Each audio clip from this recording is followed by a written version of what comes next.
Can you use cardboard as part of a lower layer when building raised beds? Take the tape off. Take the tape off. Then you want to put it in the bottom of a new bed.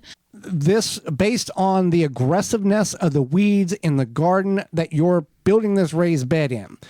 There's two thought processes. One, put the cardboard down, 2 or 3 layers of cardboard, put your bed down, put the soil in, plant your plants, use the pine straw or leaf or whatever to mulch. Second is if you can take, if you've just got plain old grass, that's wonderful. If you've got problems with potential other plants and weeds, even though we talked about in the first segment, you can disturb some of the seeds.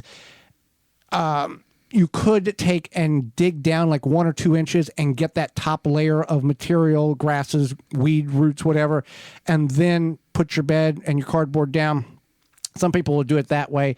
When we built our raised beds, we did just that. We did about 2 layers of cardboard in the backyard, 2x10s, 4x8, 4x12, 4x16 beds.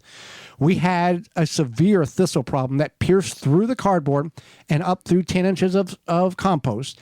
And we fought with that, manually taking the shovel and digging around where that had come out of the compost and shearing it off at ground level where it would naturally be ground level, not the top of the raised bed, for about 4 to 5 months over the first growing season.